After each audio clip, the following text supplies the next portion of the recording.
Ooh, so spooky. My sugar daddy asks me for weird favors. His Tinder profile said he was 45, but he looked to be in his early 30s at most. Looking for a sugar baby, $700 weekly, no sex. It sounded too good to be true, but as a broke university student, I was willing to take my chances. I swiped right, and Tinder let me know it was a match. His message came seconds later. Hey there, sweetheart. Smiley face. I cringed at that word. I hated it. But $700 was $700. So I sucked it up and replied, hey, winky face. His name was Jack. I love that name. And he told me he owned his own business, although he never specified what kind of business it was. We talked for a while before he asked me for my Venmo to send me the first payment. After a few minutes, I got the notification. I stared at the $700 for at least 20 minutes, expecting to wake up from a dream at any second, but it wasn't a dream. You still there? ? I clicked on the message. Yeah, sorry, if you don't mind me asking, what are you looking for in return? I stared at the chat until he replied. I'm just looking for you to do a few favors for me. That sounded like it was going to be sexual to me. Like what? ? For example, the first thing I need you to do is pick up a delivery for me. That sounded innocent enough, but I was still expecting there to be some kind of twist. $700 to pick up a package? Come on, even I wasn't that naive. From the post office or something? No, I'll send you the address, but I'd rather not do this through Tinder. You got Kick? Or you can give me your number. I decided to give him my number instead, and he texted me the address immediately, followed by the address to his house, where I would have to drop off the package. I'm not home right now, but there's a key on the bottom of the blue flower pot near the door. Go inside and put the package on the coffee table in the living room. Make sure that you lock the door when you go inside the house, and then lock it again when you leave. I grabbed my car keys and wallet and got into my car, putting the address into Google Maps. Got it, on my way. My phone buzzed as I backed out of my driveway. I'm serious, lock the doors both times, please. I thought that was a little excessive, but I promised him that I would. The house looked abandoned. It had a broken chain link fence around it with a small door that was hanging on for dear life. It stuck out like a sore thumb, surrounded by houses that were a lot nicer than this one in comparison. You here for Jack's shit? I looked up to see a man standing in the open doorway of the house. He took up almost the entire space, his head skimming the top of the door frame. He was huge in height and muscles. His entire torso was covered in tattoos. Yeah, I guess, I replied, not moving from my spot on the sidewalk. Stay right there, he said. I did. I actually don't think I would have moved if he had asked me to. I looked around and realized there was no one else on the street. I was a 21-year-old woman alone in the street. I gripped my car keys. A few minutes later, the man came back out carrying a cardboard box. It was the size of a shoebox, but stained and damp on the corners. Can you open your car? He asked. I opened the trunk, not wanting that inside my car seats, and he set it in. All right, there you go, he said. Thanks, I replied. I walked around to the driver's side of the car and opened the door. Oh, and one more thing, he said. I looked at him. Watch out, he said. I didn't reply. I blasted my music as I drove to Jack's house, hoping it would drown out my anxiety. It didn't. I parked my car in the stone driveway and stayed inside the car, admiring the house. It was a huge house with stone pillars on the front porch and the greenest grass I've ever seen in my whole life. I turned the car off, got out, I grabbed the package and walked to the front door, getting the key from where he said it would be. I opened the door and stepped inside, closing it behind me. I thought about what he said, about locking the door when I got inside. I thought that was a little overboard, but I stared as I closed that door, and something made me reach out and lock it. I walked inside, my feet cushioned by the thick maroon carpet, and admired the inside of the house. All the furniture was wooden and looked incredibly expensive. I would probably finish school a dozen times with the money that it took to furnish this place. I set the package down on the coffee table, and as I walked back to the door, I heard a phone ringing from somewhere inside the house, and I froze. In my pocket, my phone buzzed. I took and out to look. Don't answer any calls that aren't from Marvin. I put my phone back and followed the sound of the phone, poking my head into a few different rooms before I found it in an office. I walked over to the desk and looked at the caller ID. Caller ID. Incoming call from Jack. That was odd. I grabbed my phone to look at the messages again. I was starting to get a little bit creeped out and decided I wouldn't answer just to be safe, and left the house, remembering to lock the door as I left. I've done a few more favors for Jack since then. I drove a BMW to a random park in another city, only to get out and drive a different car back to Jack's house. He had me meet one of his employees at lunch, who then gave me a briefcase to deliver to the first house I had gone to and told me he would know if I looked inside the briefcase. On several occasions, he asked me to drive down that same house and stay with the guy whose name was Julio for a certain amount of time. In total, I've made around $3,500. Most recently, Jack asked me to stay in his house overnight. I woke up to a text message from him. I need you to spend the night at my house. I hadn't ever seen him in person, but I had talked to him on the phone a few times. He proceeded to tell me he would pay me $1,000 to spend the night at his house, provided that I follow a few rules. I drove to his house that evening. The driveway was empty, and it normally was, but the porch light was on. I walked up, unlocked the door, went inside, and then locked it again. Everything in the house looked the same. Jack had told me over the phone that he would leave the list of rules on the dining table.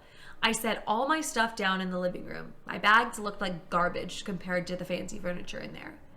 I wandered into the kitchen and then to the dining room, and sure enough, there was a piece of paper on the wooden table, held down by an empty glass. Lock the door when you come in. Only answer calls from Marvin. Don't turn on any faucets between 9 p.m. and 11 p.m. Don't open the front door for anyone, no matter who they say they are, after 10 p.m. If the door to the closet at the end of the hall is open, sleep in the library. If it's closed, sleep in any of the bedrooms. The gardener comes at midnight. If he starts knocking on the windows, hide. Turn on the TV and let it play on static through the night. Do not forget to do this. Help yourself to anything in the fridge. Smiley face. I'll pay you in the morning. Good night. I made sure to follow all the rules. And to be honest, I was regretting my decision. But seeing as I was already here and I was getting paid, I decided to stay anyways. And I figured as long as I followed all the rules, I'd be perfectly fine. Still, it felt a little odd. What was this? A haunted house? Okay, then I'd be down. Nevertheless, I lounged around the house for a few hours. And as I was planning on going to sleep around 9, since that's the time that all the weird shit would happen, at 8:50, I brushed my teeth using the faucet for the last time right before 9. I checked the closet in the hallway, and upon seeing that it was open, I moved my stuff into the library and got ready to sleep on the couch. I locked the doors, just in case, and laid on the couch, scrolling through my phone. I hadn't gotten any more messages from Jack, and I started to think up scenarios and reasons as to why he had such a strict, peculiar set of rules for his house. I had dozed off at some point because at exactly 10:16 p.m., I was woken up by the doorbell. I was about to get up and check, but then I remembered the rule.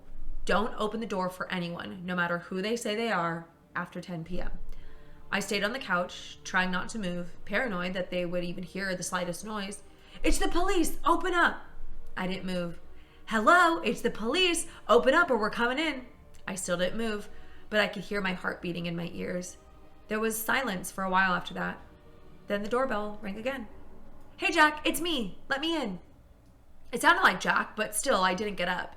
He would have a key, wouldn't he? Why would he need me to let him in? This continued for almost a full hour. Different people would ring the doorbell, announce themselves, and then disappear when I didn't respond. I was finally able to fall asleep, and the gardener never came. When I woke up the next morning, I heard someone in the kitchen. I got up slowly and unlocked the door as quietly as possible, taking my phone with me and walking across the living room and into the kitchen. I stopped at the entrance and peered in. It was Jack. He was standing in front of the stove, stirring something as the coffee machine brewed coffee on the counter behind him. Hey, good morning, he said when he saw me. Hi, I replied nervously. I hadn't seen him in person before, but he looked exactly like his pictures online. Scrambled eggs? He asked, motioning to the pan with a wooden spoon. Yeah, thanks, I replied, walking over to take the plate from him. I ate my breakfast and drank some coffee in silence. So how was it? He asked.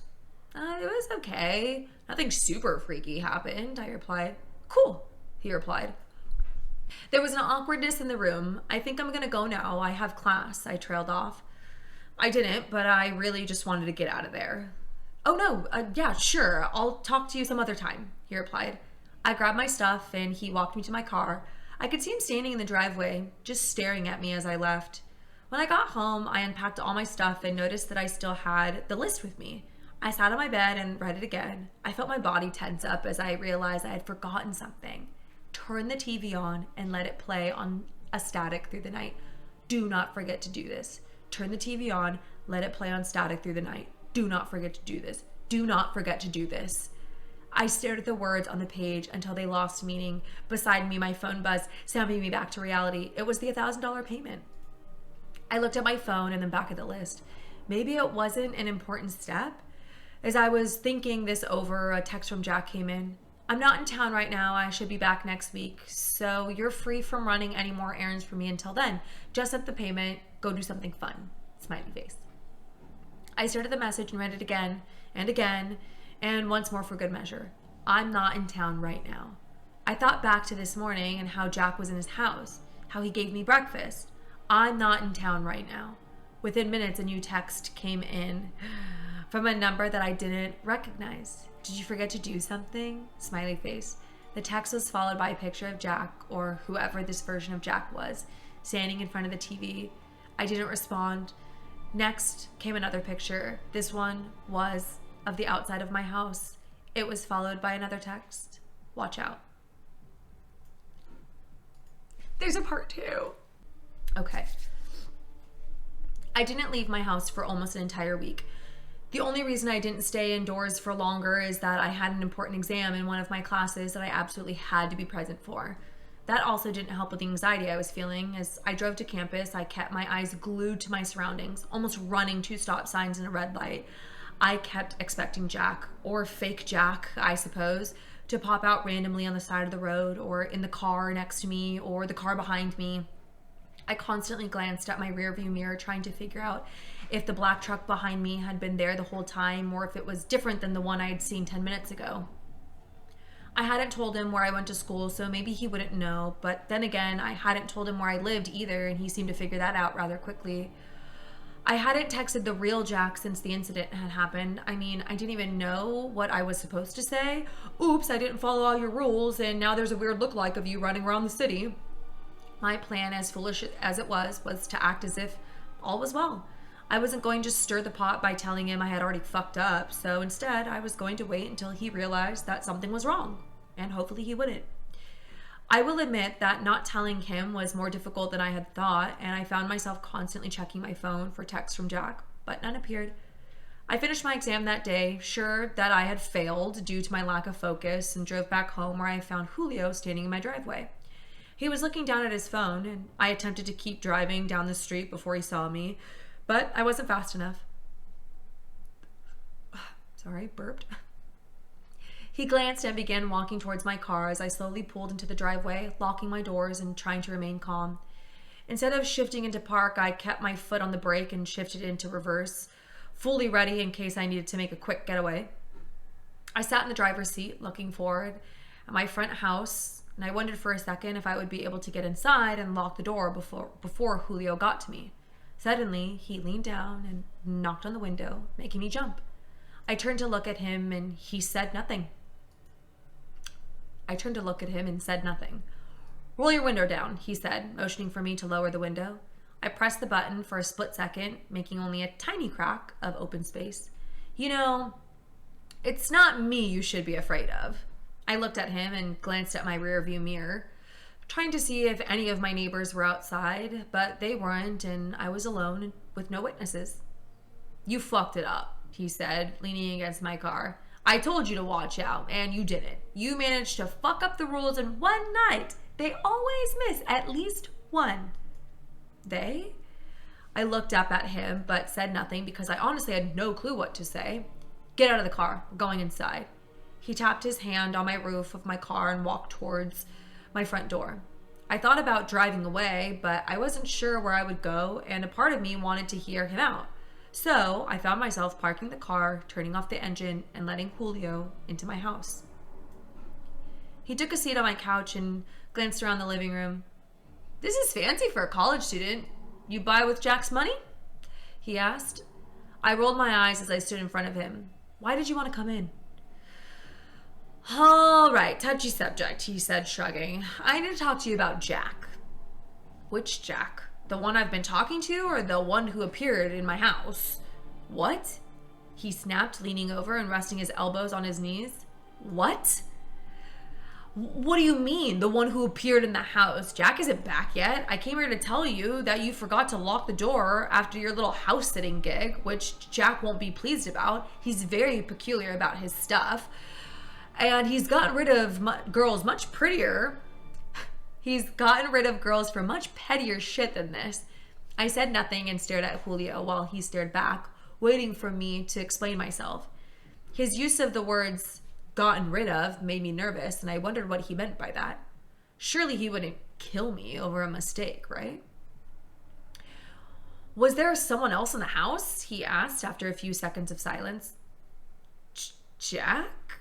Jack was in the house that morning before I left." "How do you suppose that happened? Because Jack hasn't come back from his trip yet." I shrugged, not really knowing what to say. Julio stood up, sighing in annoyance. "Fine. You know what? I originally came over here to ask you for a share of the cash you got for your poor house-sitting job, but it seems to me that you probably fucked up more than I originally thought, so I'm just going to stay out of whatever this is. Good luck." He walked over and opened my front door, waving to me as he left, leaving me standing in my empty house. I ran to the door and locked it as soon as he was gone, and started to freak out once again. I thought about what I was going to do if Jack came back from his trip and found out that I had messed up. What if Julio was right and someone had broken into the house and robbed him?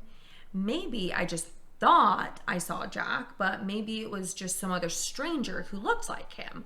My mind was going a mile a minute as I tried to figure out what to do. I paced around the house for a few hours before I finally decided that I was going to drive back to Jack's house and make sure that no one had broken in. If they had, I would simply make an anonymous police report or something. Besides, the only way he would ever know that it was my fault would be if Julio snitched on me, which it didn't seem like he was planning to do. Ooh, okay, nice. I made the drive over in silence, trying to control my breathing so that I didn't have a meltdown on the highway. I finally pulled into the driveway and turned off the engine, but I couldn't work up the courage to get out of the car. I sat there for a few minutes, staring at the giant house, trying to force myself to unbuckle my seatbelt, open the door, and get out of the car. The house, which once looked impressive, now made me feel anxious and out of place. I couldn't stop myself from imagining all sorts of horrible scenarios that I could stumble upon once I opened the door. I thought about how many possible hiding places there were in a house this large. I don't know how long I sat there before I finally decided to get out of the car and walk towards the front door. I hesitated for a few seconds before taking a deep breath and pushing the door open. Only it didn't open because it was locked. I assumed that Julio had probably locked it and looked for the key on my keychain. I unlocked the door and stepped into the living room, taking a look around. Everything looked normal enough. There were no signs of breaking and entering or anything like that. And I was glad that Julio had come over and realized my mistake before someone else had. I closed the door behind me, this time double checking that I locked it, and began to make my way further into the house. I went into the library first, which looked the same as it had when I left. Next, I made my way through the living room, glancing around to see if anything was out of place, but nothing was. I was starting to feel better now that I had confirmed that no one had broken in and ruined the place. The feeling was short-lived, however, when I walked into the kitchen. It was a complete mess. Both the fridge and the freezer were wide open, all the containers of food emptied out. There were empty boxes of frozen food tossed inside the freezer and on the kitchen floor. There were a few trays of meat that were laying out on the table and the counters, and some of the red juice from the meat had spilled inside the fridge and now dripped down onto the floor. I noticed that while there hadn't been much food in there in the first place, all of it was gone. As I got closer to the fridge, I realized that it wasn't cool and the light inside the fridge wasn't working either. I assumed that whoever ate all the food also unplugged it for some weird reason. I stepped over an empty carton of orange juice and an empty crate of eggs as I made my way toward the stove where I had found stacks of unwashed pans. One of them was still hot, meaning that it was only recently taken off the burner.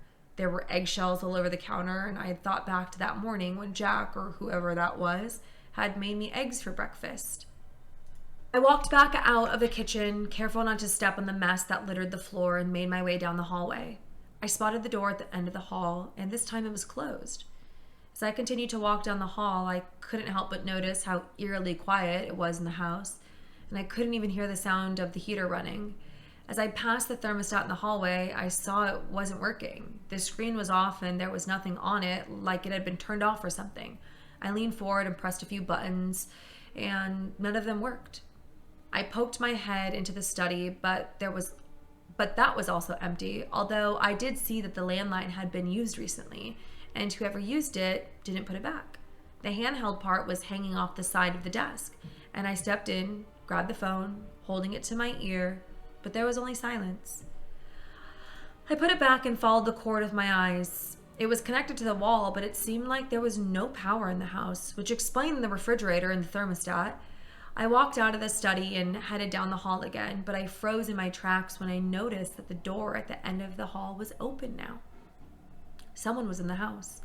I reached into my back pocket and grabbed my phone, checking to see if maybe I had missed a text from Jack, but I had no signal inside the house.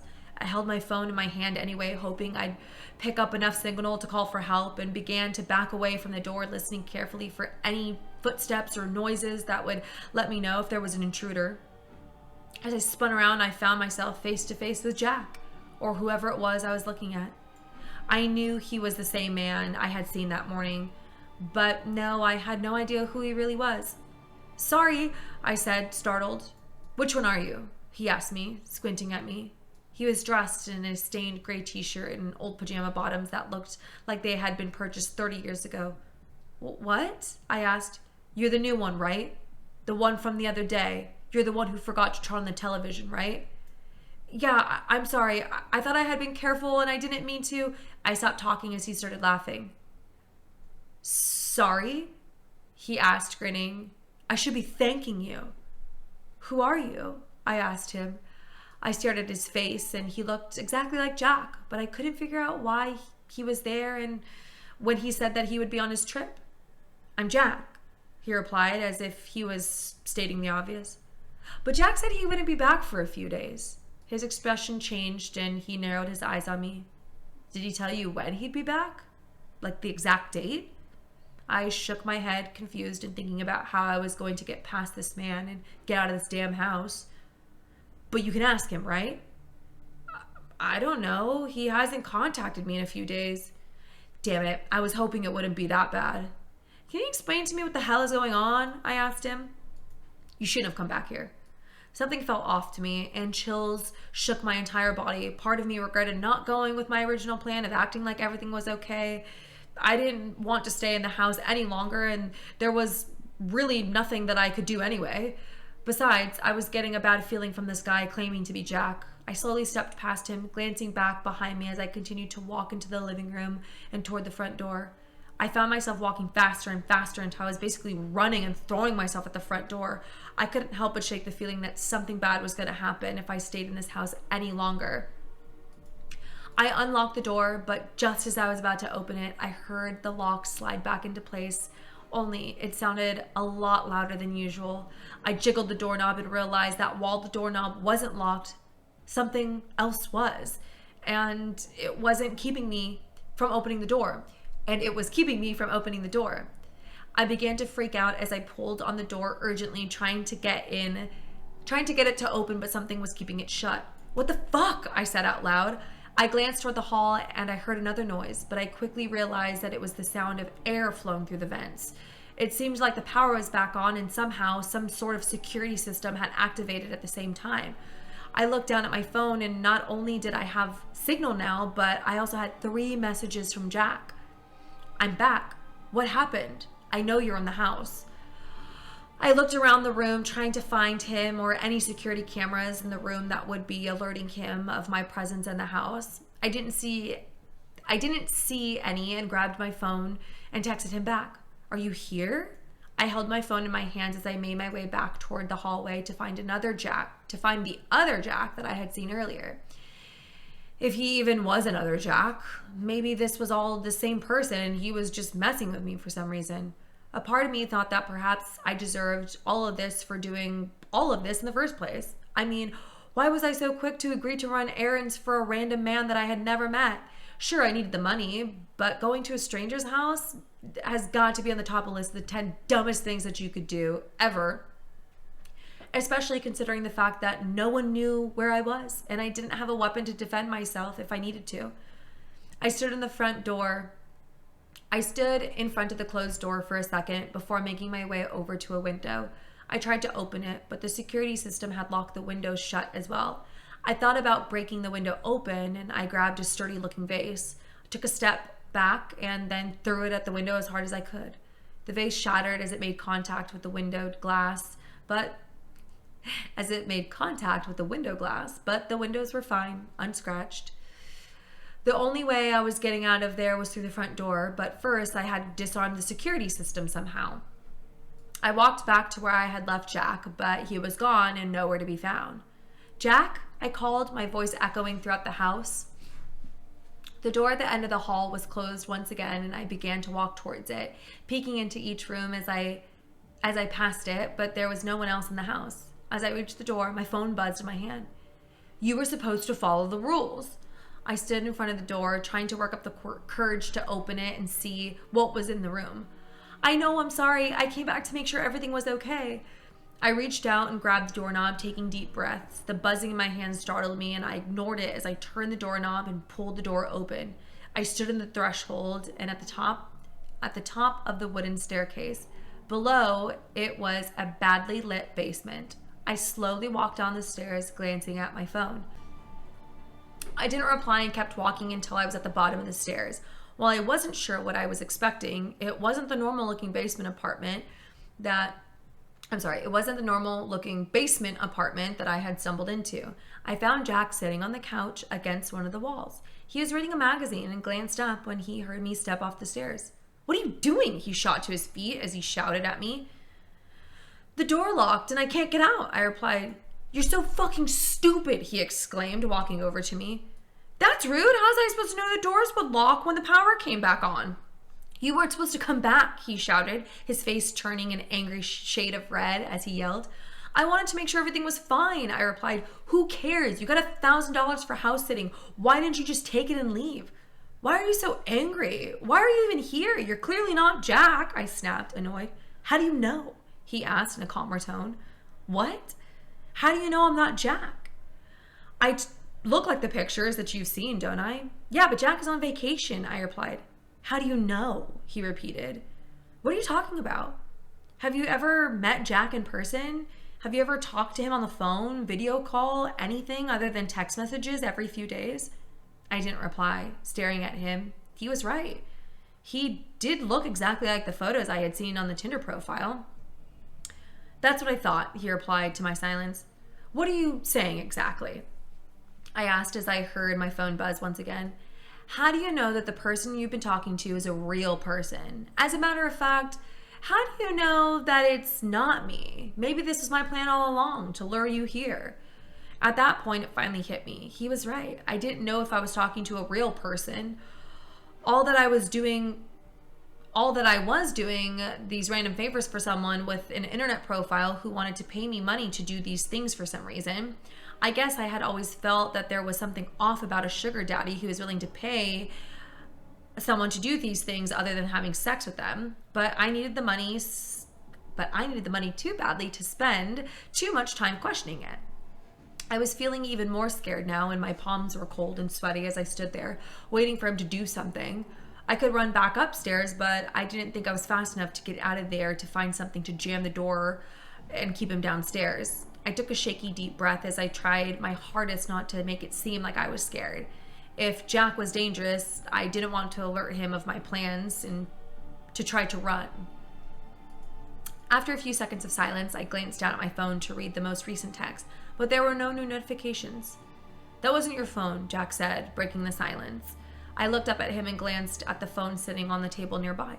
Suddenly, he jumped towards me, and I attempted to jump out of the way, but I was too slow. I saw Jack grab my arms, and my phone fell out of my hands, and then everything went black. When I came to, I was on the living room couch, and Jack was standing above me, looking down. "What happened?" I asked. I attempted to sit up, but I noticed I was incredibly dizzy, and my left arm felt sore when I tried to prop myself up. I remember Jack grabbing me earlier, and I figured he had gripped my arm too tight and must have been bruised in the process. "You're finally up. Good," he said. I slowly managed to sit up, wincing as I put my weight on my left arm. I looked up at Jack, who was now standing a few feet away with a bandage wrapped around his right bicep. "What happened?" I asked, looking at the bandage, noticing that there was blood seeping through. "You really shouldn't have come back." I tried to shift my position on the couch and winced in pain as I put the weight on my left arm again. I turned to look at him, trying to see if I had injured it somehow, and noticed that it was also wrapped in a bandage similar to Jack's. "What happened?" I repeated, looking down at my arm. I slowly reached over and started to unwrap the bandage until it came off, and I was left staring at crudely done stitches on the inside of my bicep. "What the fuck is this?" I snapped, looking at Jack. "Sorry, Ivy, but you really shouldn't have come back. Although I'm kind of glad you did. I didn't really want to do this, but I need to get out of here." He began to back away from me, heading towards the front door. I watched as he easily opened it and wondered how he disabled the lock and if he had been the one to activate it in the first place. He stepped out of the door and turned back to look at me. "Good luck. I helped you out a bit while you were out," he said, motioning toward my phone, which he had set down on the couch next to me. I stood up and went after him. Surprisingly, he didn't try to run or back up and simply stood about a foot away from the front door watching me. As I attempted to step outside, a stabbing pain erupted in my left arm, traveling throughout the rest of my body until I felt like I was being stabbed everywhere at once. I fell to the floor, crying out in pain. Once I was back in the house, the pain went away, and I laid on the floor, shaking in the aftermath as I stared up at Jack. "What did you do to me?" I asked. "I had to get out. It's been 8 months. I'm sorry. You were just the first one to come back this time. I'm sure you're a good person, but I'm sorry. I can't be here." "You're just going to leave me here?" I shouted. "Julio will come by and give you food. And by the way, don't try to cut that thing out of your arm. This place is covered in cameras. If you do anything suspicious, Julio will see, and he won't hesitate to stop you. I learned that the hard way." I didn't know what to say. I stood there in shock as I watched Jack walk over to my car and get in and starting the engine and disappearing down the street. I finally shut the door and locked it, turning back to face the empty house. I glanced at my phone, which was still on the couch, and remembered that Jack said that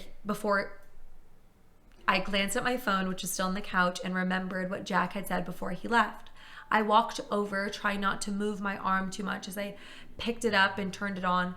My Tinder profile was open, only it had been changed, and now my profile bio read, "Looking for a sugar baby, $700 weekly, no sex." On the table next to it, there was a list of house-sitting rules, similar to the ones that I had found on the day that I had been there. At the bottom of the page, there was a lime green sticky note that read, "Sorry, I hope you're able to get out soon. Don't worry, maybe you won't be here for long. They almost always forget one of the rules. Good luck, Jack." I should have read the reviews. My girlfriend moved out 3 weeks ago. My cat, Ruck, was really close to her, and now that she's gone, I can tell he's a bit lonely, especially when I'm at work. I came home a few times to my curtains ripped up or the toilet paper in shreds. The last straw was when I came home after working late to find that he had clawed a hole the size of a dinner plate into the side of the sofa.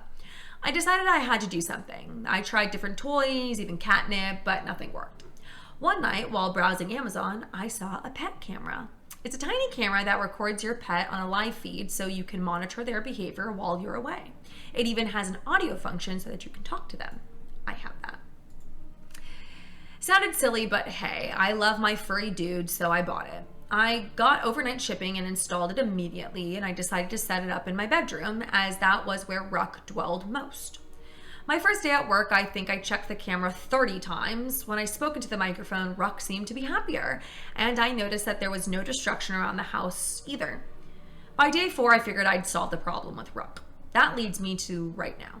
About 30 minutes ago, I climbed in bed with Ruck, ready to close my eyes when my phone buzzed. A notification from the pet cam. I almost ignored it. Sure, I just triggered the thing. But I opened it anyways, when what I saw made my grip tighten on my phone.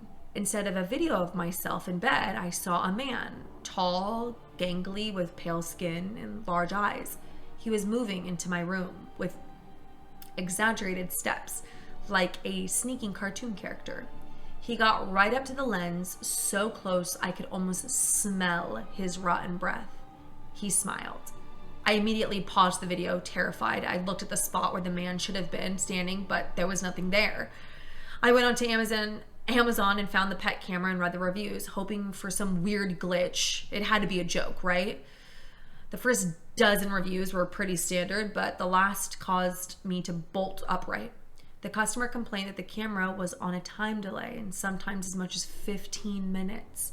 I went back to the video and pressed play with my shaky fingers. I watched in horror as the man slithered under my bed, giving the camera a wink before disappearing into the darkness. Then I saw myself enter the room and climb into bed before the video ended. Now I'm sitting in my bed, knowing he's under it. I could call the police, but I doubt I'd have time. So please do yourself a favor and read the reviews. Dear Nick and Jamie, I miss you so much already. This has been the hardest month of my entire life. I know it seems silly to write you, and I really don't know when I'll be able to read it. When you'll be able to read it. I just couldn't go another day without telling my kids how much I love them.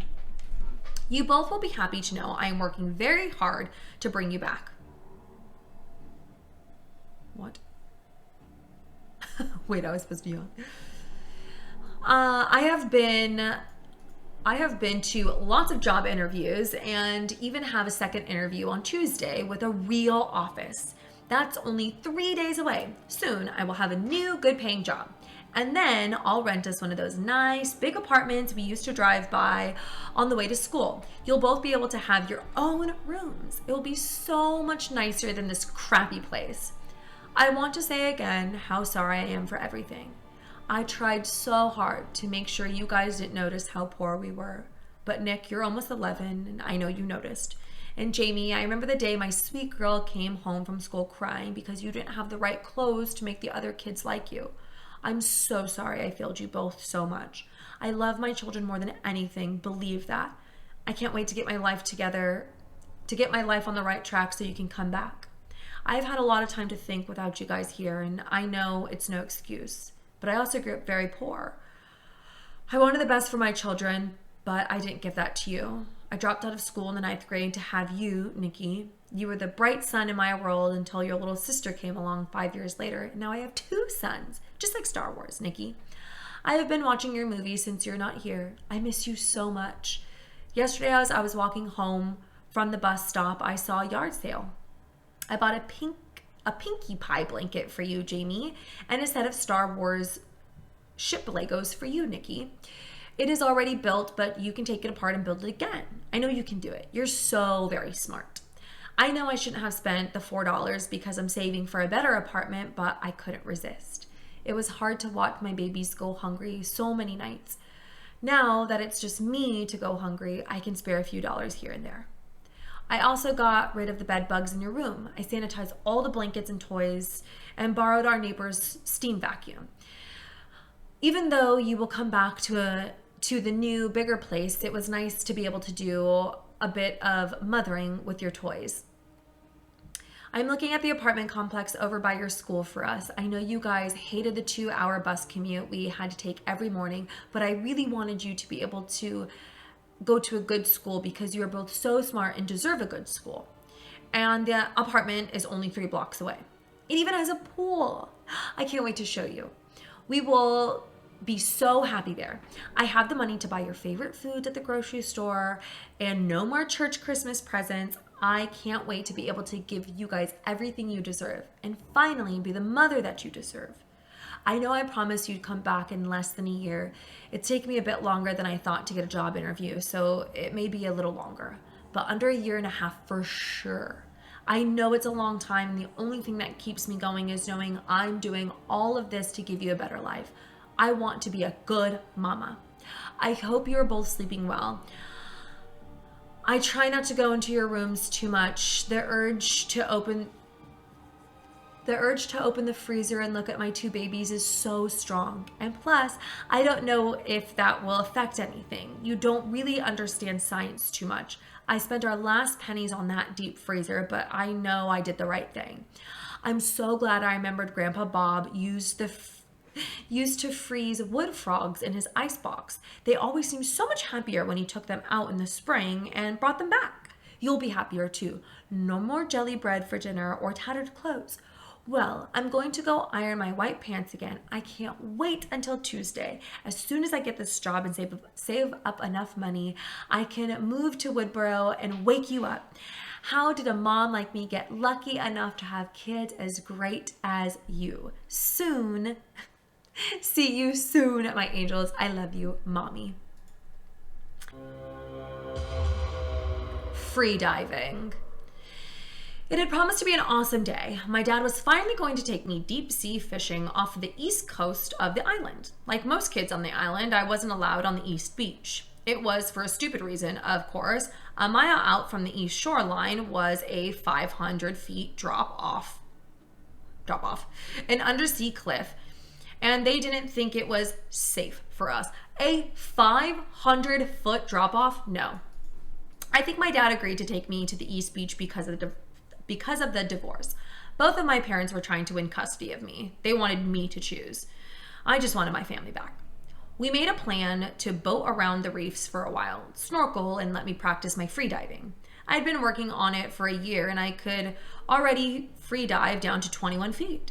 I wanted to break the world record one day. We found deeper and deeper places for me to dive as we wandered around the unfamiliar reefs and sandbars. After we had finished exploring a sunken speedboat, I decided to sunbathe and snooze for a while.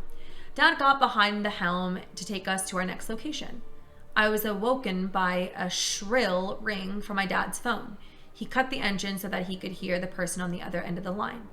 I thought it must be his divorce lawyer because he decided to take the call below deck. I peered over the side of the boat into the crystal clear waters and saw the ocean floor was about 30 feet down. I wondered if I could free dive that. Then I heard my dad yelling below deck and realized he must be talking to my mom. I covered my ears. I didn't want to hear that. I decided to try the 30-foot dive just for a reason to get off the boat. I took several long, deep breaths and dove into the lucid, sparkling water.